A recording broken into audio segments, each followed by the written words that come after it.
आइए आज हम लोग चर्चा करेंगे ज्योग्राफी का फर्स्ट लेसन और क्लास 9 का है।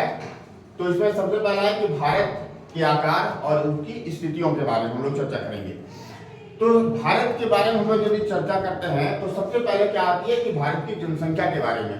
तो भारत की जो जनसंख्या है वो 130 करोड़ रुपया यानी 130 करोड़ की जनसंख्या है। ये 2011 के अनुसार, यदि वर्तमान समय में हम यदि चर्चा करेंगे तो लगभग 140 करोड़ की जनसंख्या आज भारत में पाई जाती है। क्षेत्रफल दूसरे नंबर पर जो आपका देख रहे हैं पॉइंट लिखा हुआ है वो क्षेत्रफल है 32,08 वर्ग किलोमीटर के रूप में हम इसको क्षेत्रफल की बात की करेंगे।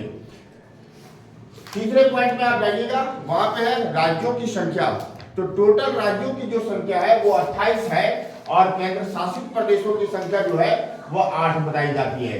तो ये टोटल आपकी केंद्र शासित प्रदेश और राज्यों की संख्या। इसके साथ में हम लोग यदि बात करेंगे कि पूरा जो क्षेत्रफल के दृष्टिकोण से यदि माना जाए विश्व के स्तर पर, तो भारत में जो भौगोलिक क्षेत्रफल पाई जाती है वो 2.4% पाई जाती है, जो विश्व के स्तर पर 7वां स्थान के रूप में हम देखने को मिलता है। और रह गई जनसंख्या, तो जनसंख्या के दृष्टिकोण से यदि मानेंगे तो पूरे भारत में 17.5% यानी 17.5% की जनसंख्या भारत में निवास करती है। और वर्ल्ड लेवल पर यदि बात करेंगे तो दूसरे स्थान पर हमारा भारत की जनसंख्या। इससे पहले तो भारत जो पहले नंबर पर जनसंख्या की बात यदि हम करते हैं तो चाइना की बात आती है। तो पहले नंबर पर चाइना और दूसरे नंबर पर जो बात करेंगे वो भारत की जनसंख्या, जहां पे 17.5% लोग रहते हैं। अब हम लोग बात करते हैं क्षेत्रफल के दृष्टिकोण से भारत का जो स्थान है वो 7वां है। इससे पहले जो हमारा 6 बड़े देश हैं जो क्षेत्रफल के दृष्टिकोण से बड़े माने जाते हैं। तो नंबर 1 में आता है रशिया, दूसरा कनाडा, तीसरा अमेरिका, चौथा चाइना, 5वां ब्राजील और छठा ऑस्ट्रेलिया और 7वें नंबर पे जो आता है वो भारत की बात आती है। अब हम इसके बाद जो नेक्स्ट पॉइंट की चर्चा करेंगे वह है भारत की जो स्थल सीमा की रेखा है। तो आप देखिए यहाँ पे मैं एक मैप ड्रॉ कर रहा हूँ। तो भारत की जो जनसंख्या है जो स्थल सीमा की बात करते हैं तो यहाँ गुजरात से लेकर के और यहाँ तक जो अरुणाचल प्रदेश का जो क्षेत्र होता है, तो ऊपर वाली जो साइड होती है ना, इसकी जो हम लोग लिखता है कि भारत की स्थल सीमा। तो स्थल सीमा में ऊपर से बात करेंगे यानी यहाँ से गुजरात के रण क्षेत्र से लेकर के अरुणाचल प्रदेश तक जो क्षेत्र है वह 15,200 किलोमीटर पाई जाती है।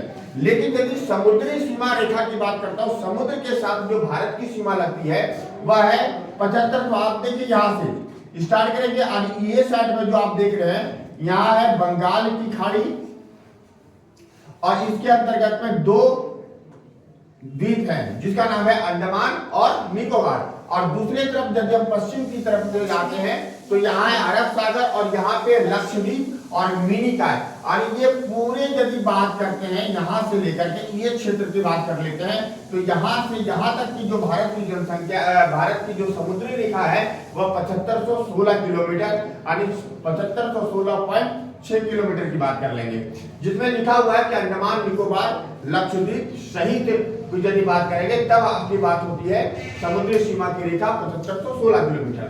अब है भारत की मानक आम्योत्तर रेखा।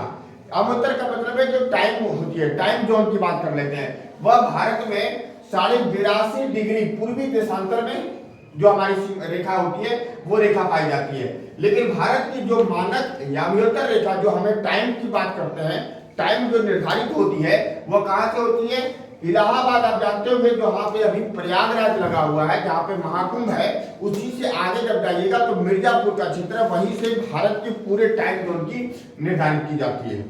अब हम लोग बात करेंगे भारत के जो पड़ोसी देश हैं। तो भारत जो पड़ोसी देश के रूप में यदि हम लोग मानते हैं तो 7 देश है, लेकिन यदि समुद्री सीमा को लेकर के बात यदि करते हैं तो वो 2 और बढ़ जाएंगे, जिसमें 9 हमारे पड़ोसी देश होंगे।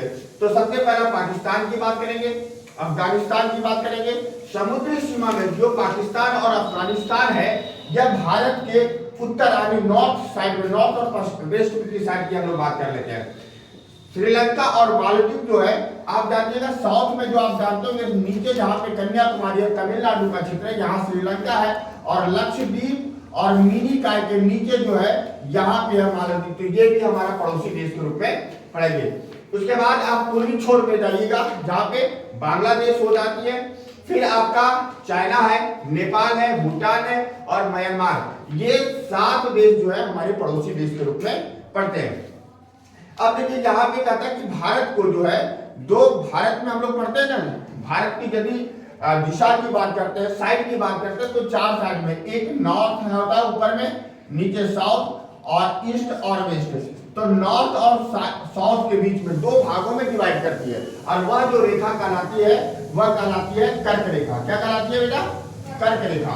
और कर्क रेखा हम लोग जो है भारत को 2 भागों में डिवाइड करती है। तो भारत के 8 राज्यों में कर्क रेखा गुजरती है। कितने राज्यों में? 8 राज्यों में, जिसमें सबसे पहला आता है गुजरात और राजस्थान। 2-2 भाग को लेके चलेंगे बेटा। तो यहाँ पे गुजरात होता है, यहाँ पे राजस्थान, तो ये 2 भाग हो गए। दूसरा है मध्य प्रदेश और छत्तीसगढ़। तो मध्य प्रदेश और छत्तीसगढ़ का भाग होता है, तो 2-2 याद कीजिए। फिर झारखंड और पश्चिम बंगाल की बात करेंगे, और फिर त्रिपुरा और मिजोरम।